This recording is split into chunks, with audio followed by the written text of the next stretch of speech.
Boa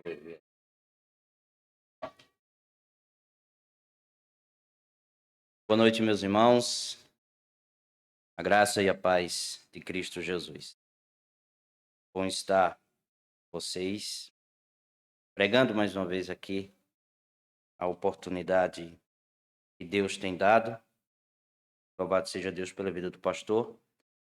Confiar o púlpito. Eu queria ir com vocês no livro de Atos dos Apóstolos, capítulo 1. Atos dos Apóstolos, capítulo 1. Quem for achando, pode ficar em pé para reverenciarmos a palavra do Senhor.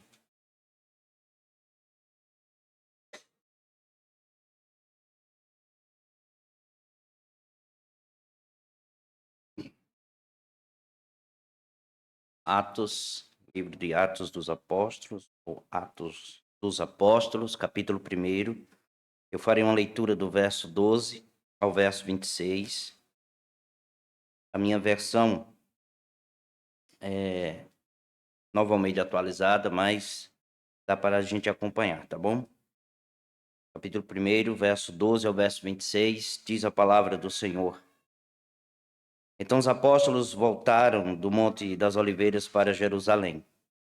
A distância até a cidade é de cerca de 1 quilômetro. Quando entraram na cidade, subiram para o cenáculo onde se reuniam Pedro, João, Tiago, André, Filipe, Tomé, Bartolomeu, Mateus, Tiago, filho de Alfeu, Simão, Zelote e Judas, filho de Tiago. Todos estes perseveravam unânimes em oração com as mulheres, com Maria, mãe de Jesus, e com os irmãos dele. Naqueles dias, Pedro se levantou no meio dos irmãos, que formavam um grupo de mais ou menos 120 pessoas, e disse: Irmãos, era necessário que se cumprisse a Escritura, que o Espírito Santo predisse pela boca de Davi a respeito de Judas, que foi o guia daqueles que prenderam Jesus. Ele era um dos nossos e teve parte nesse ministério. Ora, este homem adquiriu um campo com um preço da iniquidade e, caindo de cabeça, rompeu-se pelo meio e todos os seus intestinos se derramaram. Isso chegou ao conhecimento de todos os moradores de Jerusalém, de maneira que, em sua própria língua, esse campo era chamado Aceldama, isto é, campo de sangue. E Pedro continuou, porque está escrito no livro dos Salmos: fique deserta a sua morada e não haja quem nela habite. E que outro nome tome o seu encargo.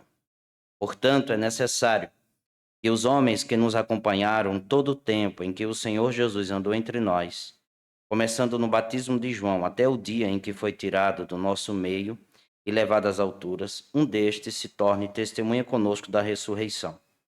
Então propuseram 2, José, chamado Barsabás, também conhecido como Justo, e Matias. E orando disseram: Tu, Senhor, que conheces o coração de todos, revela-nos qual dos dois escolheste para preencher a vaga neste ministério e apostolado, do qual Judas se desviou, indo para o seu próprio lugar. Depois fizeram um sorteio e a sorte caiu sobre Matias, que foi acrescentado ao grupo dos 11 apóstolos. Até aí, meus irmãos. Vamos orar. Senhor, nós te bendizemos o nome, nós te exaltamos pela tua bondade em nossa vida. Louvamos pelo sangue de Cristo, pela obra sacrificial do teu Filho, que foi aplicada a nós, de maneira que estamos aqui, salvos pela tua graça. Uma vez habitado, Senhor, pelo Espírito Santo, para sempre, olha para nós com misericórdia e nos ilumina, esclarece nossa mente, aplica a tua palavra ao nosso coração. Dar-nos, Senhor Deus, conhecimento do Senhor. E isso só pode ser por meio das Escrituras. Então aplica ela ao nosso coração e nos transforma. Nos faz, Senhor Deus, pessoas semelhantes ao teu Filho Jesus Cristo. Assim oramos, em nome do Senhor Jesus. Amém. E amém. Os irmãos podem assentar.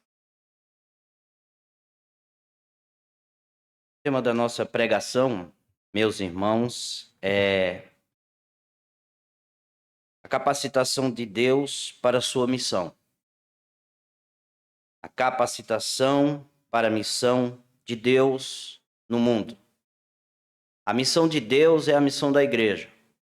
Não existe a missão de Deus e a missão da igreja. A missão da igreja é a missão de Deus. A missão de Deus, conforme a palavra do Senhor, que mostra sua revelação de uma maneira muito progressiva nas Escrituras, tendo seu cume, o seu ponto central, que é Jesus Cristo. A revelação perfeita.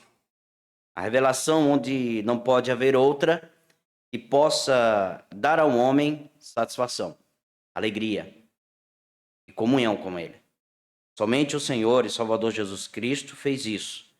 E Deus revelou isso de maneira muito perfeita e santa. E a partir daí, o Evangelho do Senhor, ele deve ser anunciado nas ruas, nas cidades, em todos os lugares.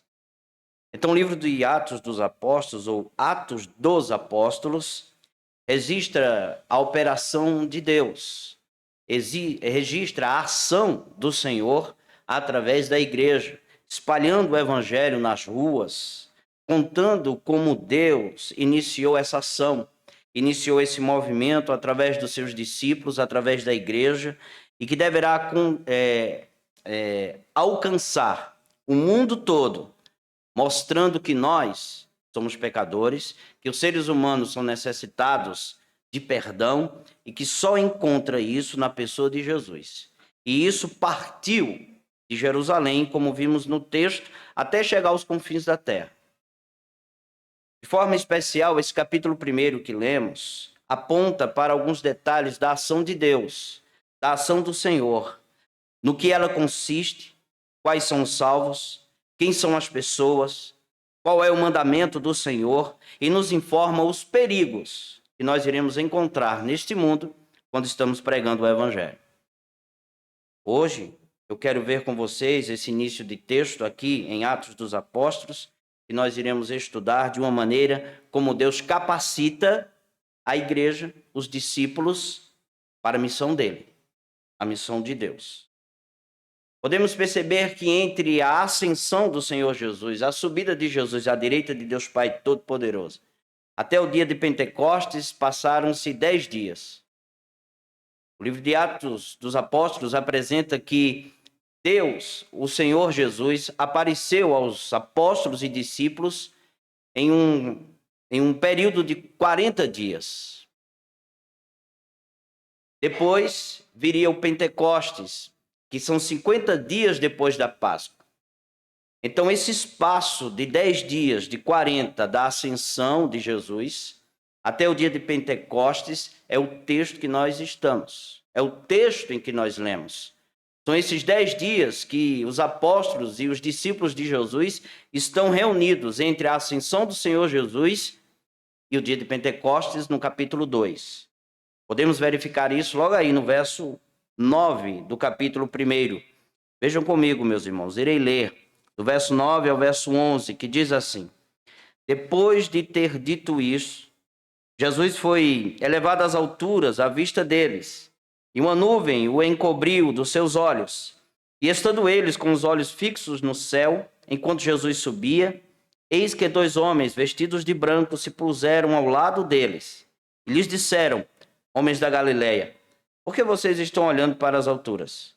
E se Jesus, que foi levado do meio de vocês para o céu, virá do modo como vocês ouviram subir. Agora veja o capítulo 2, verso 1. Ao cumprir-se o dia de Pentecostes, estavam todos reunidos no mesmo lugar. Verso 12 ao verso 26, é exatamente esses 10 dias. O trecho que nós lemos no início, portanto, conta o que aconteceu nesse curto espaço de tempo, enquanto os discípulos estavam esperando o poder do Senhor que seria enviado a todos eles. Verso 4 ao verso 8 diz isso, veja. E comendo com eles, deu-lhes esta ordem: Não se afastem de Jerusalém, mas esperem a promessa do Pai, a qual vocês ouviram de mim. Porque João, na verdade, batizou com água, mas vocês serão batizados com o Espírito Santo dentro de poucos dias. O batismo do Espírito Santo aqui significa o poder do Espírito Santo para dar testemunho neste mundo cheio de trevas. Então os discípulos e os apóstolos estavam esperando este momento, que havia Deus prometido a eles, que eles seriam revestidos do poder do Espírito para testemunhar acerca da obra, da vida, da ressurreição de nosso Senhor Jesus Cristo. E aqui nós descobrimos um fato marcante. Estes discípulos, após receberem a ordem de Deus para a missão, Jesus subiu aos céus e, em vez deles arregaçarem as mangas imediatamente, partirem para o trabalho, eles tiveram que esperar 10 dias, aguardando em Jerusalém. Nós devemos parar e pensar nisto. A capacitação de Deus para a igreja. Assim como no caso dos discípulos, nós somos pessoas de ação. Nós gostamos de ação. E a nossa ação ela precisa ter o resultado imediato, rápido, especialmente nossa geração. Nós queremos que as coisas aconteçam conosco de maneira imediata, muito rápida, como um clique nos nossos smartphones. E com um toque nele, a gente vê notícias de todo mundo. Nós queremos que nossa vida também seja assim. Nós queremos que os nossos planos também sejam assim. Nossos projetos dentro da igreja, a gente espera que seja assim. Mas nem sempre é assim. Porque Deus nos manda esperar.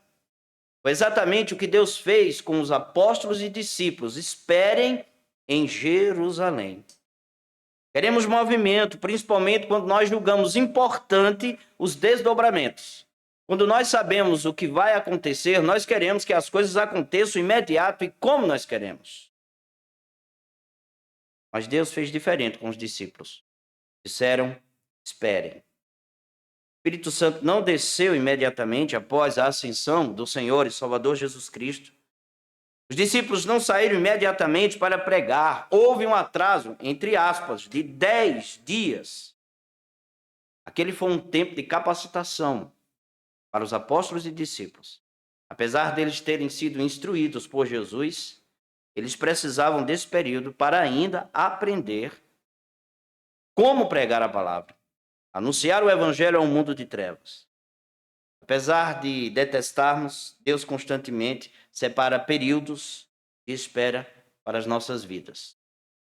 Geralmente, são os piores dias que vivemos. Parados. Queremos fazer e acontecer, mas o Senhor nos faz esperar. Pedimos a Deus para agir, mas Ele mantém-se calado, como uma pedra. Esperar se torna uma tortura para mim e para vocês, pois temos todas as justificativas para ver as coisas andarem conforme nós desejamos. Nós arrumamos justificativas para isso. No entanto, quando nós olhamos para capítulo 1, verso 12 ao 26, que acabamos de ler, nós descobrimos que quando Deus nos coloca, gente, num lugar de espera, aquele não é um período de absoluta inatividade. Nem Deus está inativo, nem nós também. Na maior parte, e com toda a certeza de Deus, os longos dias, meses e anos de espera nada mais são do que um período indispensável de capacitação, de preparo. Algumas vezes isso fica claro para mim e para vocês, outras vezes a gente não enxerga. Quando Deus nos põe para esperar, Ele trata em nós o nosso caráter, aperfeiçoa em nós a capacidade para realizarmos a missão dEle. Nós estamos nesse mundo para realizar a missão de Deus. Nós devemos fazê-la de maneira que agrade a Ele. E para fazermos da maneira que agrada a Ele, é preciso voltarmos à palavra do Senhor. As Escrituras. Porque muitas vezes nós não estamos fazendo com alegria. E o momento de espera muitas vezes nos ensina a vivermos com contentamento. Todos estes elementos são indispensáveis para a glória de Deus e para o bem do próximo. Portanto, nunca será bom prosseguirmos sem a capacitação de Deus, sem a ação de Deus em nossa vida. E aí nós podemos ver aqui a capacitação para a missão de Deus. Então, essa segunda parte do capítulo 1 que lemos, do verso 12 ao verso 26, logo aí no início que lemos, revela de forma especial como Deus estava preparando aqueles discípulos nos 10 dias que o fizeram esperar. Só que, na maioria dos casos, nós não esperamos 10 dias. Pode ser 10 meses, 10 anos, a vida toda, pode nem chegar. Mas Deus está preparando a mim e a você. Agora a pergunta é, como os discípulos estavam sendo capacitados para a missão de Deus? Essa é a pergunta. A primeira coisa que a gente aprende à luz desse texto é obediência. Esse período de 10 dias foi um tempo para os discípulos praticarem a disciplina da obediência. Lucas nos informa, verso 4 e 5. Vamos ler. E comendo com eles, deu-lhes esta ordem: não se afastem de Jerusalém, mas esperem a promessa do Pai, a qual vocês ouviram de mim. Porque João, na verdade, batizou com água, mas vocês serão batizados com o Espírito Santo dentro de poucos dias. Mais adiante nós lemos que os discípulos foram obedientes ao que o Senhor havia dito. Veja o que diz o verso 9, depois o verso 12. Verso 9 primeiro. Depois de ter dito isso, Jesus foi levado às alturas, à vista deles, e uma nuvem o encobriu dos seus olhos. Verso 12. Então os apóstolos voltaram do Monte das Oliveiras para Jerusalém. A distância até a cidade era cerca de 1 quilômetro, um tiro de pedra. Preste atenção que Jesus, no verso 4, diz o seguinte: não se afastem de Jerusalém. Eles estavam no Monte das Oliveiras e o texto diz, no verso 12, que eles voltaram para Jerusalém. Isso significa que eles estavam aprendendo a ser obedientes. Os discípulos estavam sendo preparados através da disciplina da obediência. Mas como, gente? Como? Todos nós precisamos de rotinas, de disciplinas espirituais. Para Deus é indispensável que nós pratiquemos elas disciplinadamente. A obediência nas coisas mais básicas da vida e mais essenciais à nossa fé. Como, por exemplo, congregar, participar, reunir, dar o dízimo, ler a Bíblia, orar, enfim, simplesmente fazer aquilo para o que nós fomos chamados a fazer. Obedecer sem porquês. Ixi, como é duro. Geralmente as situações em que mais nós crescemos na vida são aquelas que mais somos simplesmente chamados a obedecer. Mesmo sem enxergar o porquê daquilo que estamos fazendo. Você já sentiu isso? Deus chama você para algo, você obedece e você pergunta: por que eu estou fazendo isso? Não estou vendo sentido, estou vendo fruto, não estou vendo nada acontecer. Fazendo e obedecendo sem, no entanto, ver as coisas acontecerem. Mas importa obedecer. Pois bem, Deus nos prepara através da disciplina, da obediência. Mudanças, se necessárias, elas virão mais tarde, mas o tempo é de Deus. Cabe a mim e a vocês obedecer. Nesses períodos, o Senhor amadurece a nossa fé e a nossa esperança. Então, nesses 10 dias, a primeira coisa que os apóstolos e discípulos estavam aprendendo era obedecer. A segunda coisa é comunhão. Comunhão com os irmãos. Então, além da disciplina da obediência, outra forma de Deus preparar capacitar os irmãos para a missão dele é através de uma comunhão, e uma comunhão fortalecedora. Leia o verso 12 a 15 comigo.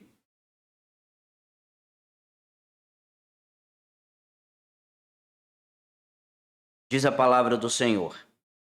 Então os apóstolos voltaram do Monte das Oliveiras para Jerusalém. A distância até a cidade era cerca de 1 quilômetro. Quando entraram na cidade, subiram para o cenáculo, onde se reuniam Pedro, João, Tiago, André, Filipe, Tomé, Bartolomeu, Mateus, Tiago, filho de Alfeu, Simão, Zelote e Judas, filho de Tiago. Todos estes perseveravam unânimes em oração com as mulheres, com Maria, mãe de Jesus, e com os irmãos dele. Naqueles dias, Pedro se levantou no meio dos irmãos e formava um grupo mais ou menos de 120 pessoas. Pessoas precisam de pessoas. Deus não nos prepara isoladamente. É bem verdade que há momentos na vida em que Deus nos coloca sozinhos, e é necessário fazer isso. Mas logo em seguida ele nos coloca e nos insere em uma comunhão, ou a comunhão dos santos, para sermos fortalecidos, para crescermos e engrandecer o nome do nosso Deus. Nós devemos olhar para Elias. Primeiro, Elias fica sozinho no riacho de Querite, capítulo 17, de primeiro livro dos Reis, verso 3. Algum tempo depois, Deus o envia para a casa de uma viúva em Sarepta, verso 7 do capítulo 17. Deus nunca nos deixa sozinhos. Nós precisamos de irmãos, de pessoas. Precisamos da comunhão dos santos. Nós precisamos de outros irmãos para nos fortalecer. Somos importantes para a vida de outros irmãos para fortalecê-los, e outros irmãos são importantes para a nossa vida para nos fortalecer. Assim, meus irmãos, é que além dos cultos, das celebrações coletivas, nós precisamos de, intencionalmente, nos reunirmos com pessoas, individualmente e também nos pequenos grupos, para falar de Jesus, para orar, para ler a palavra, para evangelizar. Quanto mais isolados, quanto mais fracos na fé nos tornamos. Sozinhos, a nossa esperança, ela murcha e ela seca. A comunhão fortalecedora é que nos revigora e nos reanima. A gente anima um ao outro. Pois quando estamos reunidos, somos exortados e exortamos. Somos encorajados e encorajamos. As pessoas oram por nós e nós oramos por elas. E a aplicação individual da palavra também é importante neste momento de comunhão dos santos. Então Deus nos prepara através de uma comunhão que fortaleça a minha vida e a vida de vocês. Durante esses 10 dias, os apóstolos e os discípulos estavam sendo preparados para a obediência, para uma comunhão fortalecedora, e em terceiro, para oração constante. Deus nos prepara não apenas através da disciplina da obediência, da comunhão, mas também de uma oração constante. Veja o que diz o verso 14. Todos estes perseveravam unânimes em oração com as mulheres, com Maria, mãe de Jesus, e com os irmãos dele. Eles precisavam orar para chorar seus pecados, para confessar seus pecados, para clamar a Deus, para que Deus pudesse agir através da vida deles, para que a missão de Deus tornasse evidente aos olhos de um mundo cego e em trevas através da igreja. Nós também precisamos de uma vida de oração constante. Já disse alguém que a oração é o suspiro da alma. Além do que, foi responder às orações que Deus escolheu agir através da nossa vida, de maneira individual e coletiva. Aquilo que Deus já decretou, e Ele decretou para que o reino dele avançasse, tornar-se evidente no coração de pecadores, ele decretou isso, que nós fizéssemos também através da oração. O mesmo Deus que decreta o resultado, ele decreta o meio, e o meio é a oração. Precisamos perseverar na oração. A história comprova que os grandes movimentos e ação de Deus foram resultados de homens e mulheres que oraram e se reuniram para orar. Mas a pergunta se faz: mas quando eu não consigo orar? Quando nós não conseguimos orar? Ou isso só acontece comigo? Deve acontecer com cada um de vocês. Quando nós não conseguimos orar? Quando nós não conseguimos orar, é nesse momento que nós precisamos orar. Mais do que nunca. Porque o Espírito nos ajuda, nos auxilia. E quem nos ajudou nisso foi o pregador Spurgeon, que disse o seguinte, vou ler. Creio que quando não conseguimos orar, isso quer dizer que chegou a hora de fazê-lo mais do que nunca. E se retrucarmos? Mas como? Eu lhe direi, ore por orar. Ore pedindo para conseguir orar. Pedindo em espírito de súplica. Não se contente em dizer, eu oraria se pudesse. Pelo contrário, se não consegue orar, ore até conseguir orar. Antes, incendeie a própria alma com a oração e a ajuda do Espírito Santo, que nos auxilia em nossa fraqueza. Ele continua dizendo, se o ferro estiver quente, não deve malhá-lo. Se estiver frio, deve malhá-lo ainda mais, até esquentá-lo. Nunca cesse de orar, por motivo nenhum.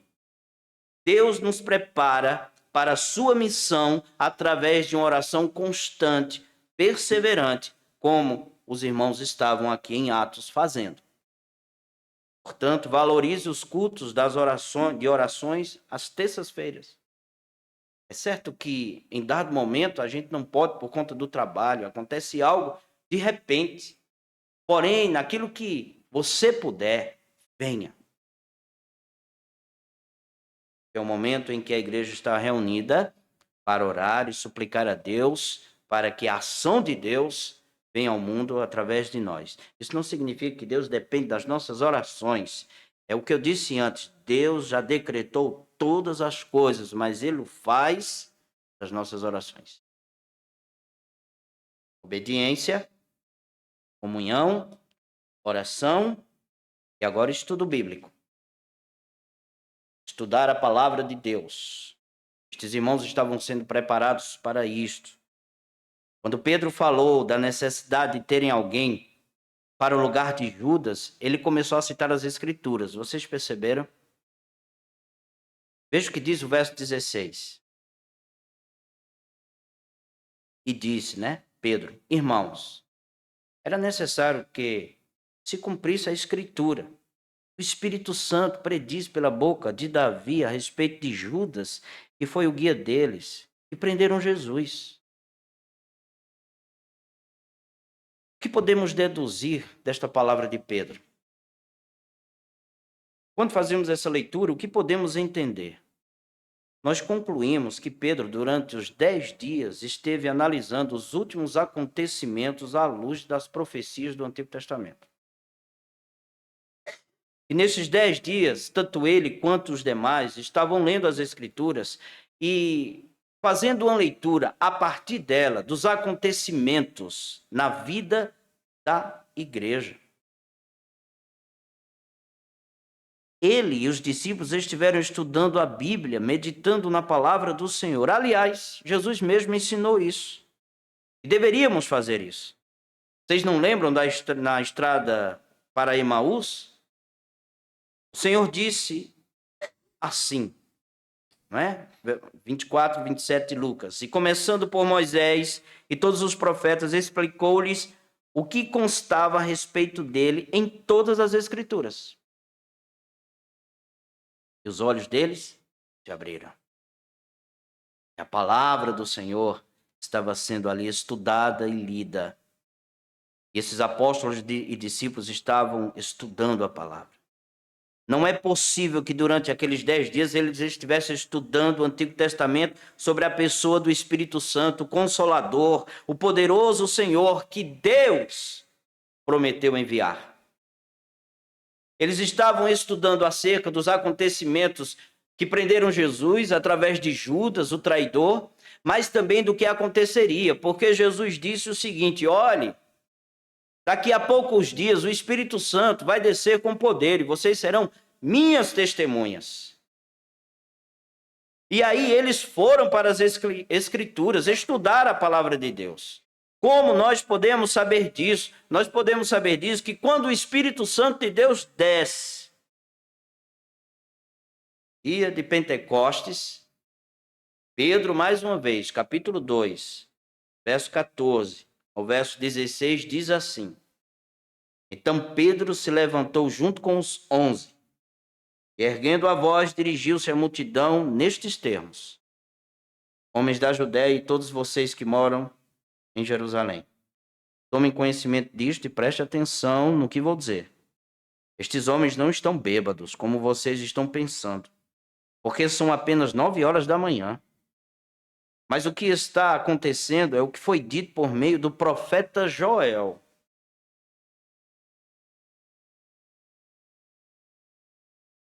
Vocês entenderam?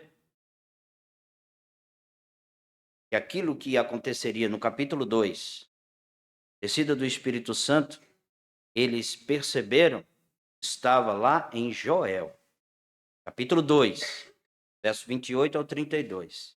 Eles estiveram estudando a palavra de Deus durante aqueles dias. Estavam sendo capacitados e preparados através do estudo da palavra do Senhor. Obediência, comunhão, oração, é isso? Nós vimos estudo bíblico, estudo da palavra, tanto em nossas casas, individualmente, quanto vindo ouvir os sermões que o pastor prega para vocês, para crescermos, sairmos daqui como uma tocha acesa, como diz o profeta Isaías. Por último, preparando formação de líderes. Ou, uma redundância, né? Mas a formação de liderança. A última coisa que os discípulos fizeram durante aqueles 10 dias, meus irmãos, foi encontrar alguém que pudesse substituir Judas. Isso é feito através da igreja, da liderança da igreja. Veja o que diz o verso 21 ao verso 26. Portanto, é necessário que dos homens que nos acompanharam todo o tempo em que o Senhor Jesus andou entre nós, começando no batismo de João até o dia em que foi tirado do nosso meio e levado às alturas, um destes se torne testemunha conosco da sua ressurreição. Então propuseram 2, José, chamado Barsabás, também conhecido como Justo, e Matias. E orando disseram: tu, Senhor, que conheces o coração de todos, revela-nos qual dos 2 escolhestes para preencher a vaga neste ministério, o apostolado, do qual Judas se desviou indo para o seu próprio lugar. Verso 26, depois fizeram um sorteio e a sorte caiu sobre Matias, que foi acrescentado ao grupo dos 11 apóstolos. Amém. Meus irmãos, o preparo de Deus, a capacitação de Deus envolve o preparo e a capacitação de novas lideranças. Precisamos de pessoas que andam com Jesus e que se dispõem a serem capacitadas para o ministério do Senhor e Salvador Jesus Cristo. E isso é para cada crente.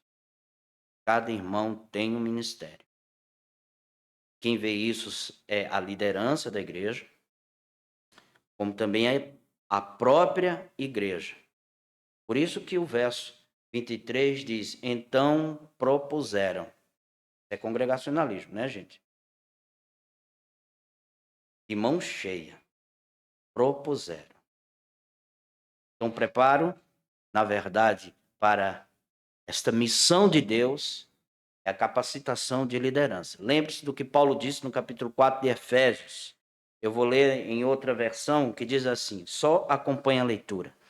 E ele designou alguns para apóstolos, outro para profetas, outro para evangelistas, e outros para pastores e mestres, com o fim de preparar os santos para a obra do ministério, para que o corpo de Cristo seja edificado, até que todos, a igreja, alcancemos a unidade da fé e do conhecimento do Filho de Deus e cheguemos à maturidade, atingindo a medida da plenitude de Cristo.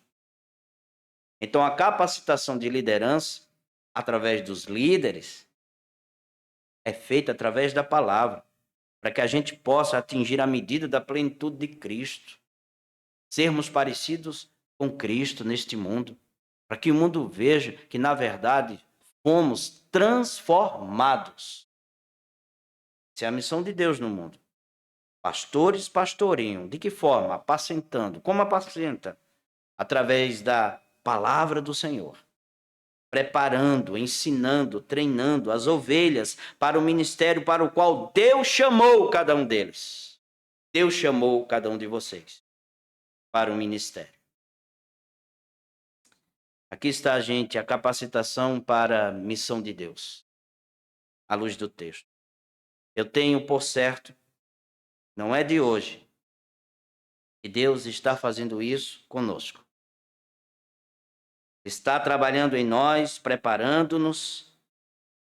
Assim como no caso dos discípulos e apóstolos, o preparo de Deus se dá através de obediência, de comunhão que fortaleça, de oração, meus irmãos, perseverante, de estudo bíblico cuidadoso, diligente e da formação de liderança. Todos nós, eu e vocês, precisamos submeter a este processo. Como os apóstolos precisaram, como os discípulos que estavam ao lado deles, porque apóstolo também é discípulo, né? Discípulos só não podem ser apóstolos, apóstolos são apóstolos, aqueles que Deus designou para tanto. Mas todos nós precisamos nos submeter a esse processo de obediência, de comunhão, de oração, de estudo bíblico e da preparação de liderança. Para seguir adiante na missão de Deus nesse mundo, nós dependemos da capacitação de Deus, do Espírito Santo, para sermos uma igreja de fé, de esperança e de amor, para brilhar nesse mundo corrupto. Então, o preparo é indispensável para a igreja do Senhor, que Deus venha nos abençoar grandemente, poderosamente e ricamente. A pergunta que nós fazemos é, pastor, sim, tudo bem, mas depois desse preparo todo, qual o conteúdo nosso? O conteúdo nosso é Jesus Cristo. É Ele. Somente Ele é nosso conteúdo.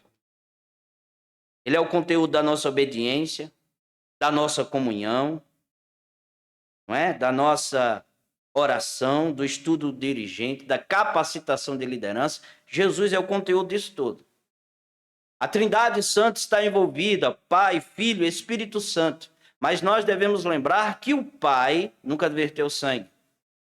O Espírito nunca verteu sangue, mas o Filho verteu sangue. Então é através dele que se encontra a salvação. É através dele que encontra-se o perdão dos pecados. Pastor, como é que a gente pode ver isto, este conteúdo? Depois desse preparo todo, nós podemos ver aí no capítulo 2, verso 22 ao 24. Veja como diz o texto. Israelitas, escutem o que vou dizer. Pedro mais uma vez. Jesus, olha o conteúdo, o Nazareno, homem aprovado por Deus diante de vocês, com milagres, prodígios e sinais, os quais o próprio Deus realizou entre vocês, por meio dele, como vocês mesmos sabem, a este, conforme o plano é determinado, e a presciência de Deus, vocês mataram, crucificando por meio de homens maus.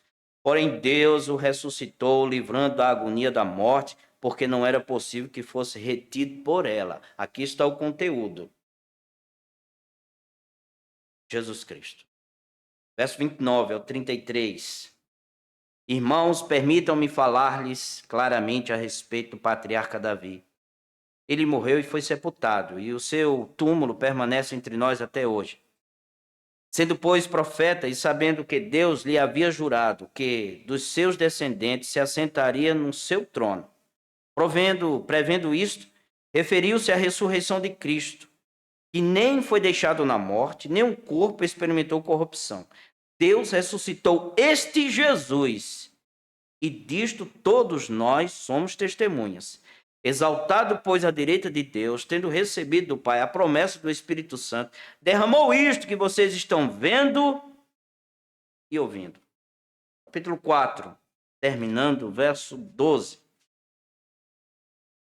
No Sinédrio, tanto Pedro e João diz o seguinte: e não há salvação em nenhum outro, porque debaixo do céu não existe nenhum outro nome dado entre os homens, pelo qual importa que sejamos salvos. Essa pessoa é Jesus Cristo. A missão de Deus chama-se Jesus Cristo.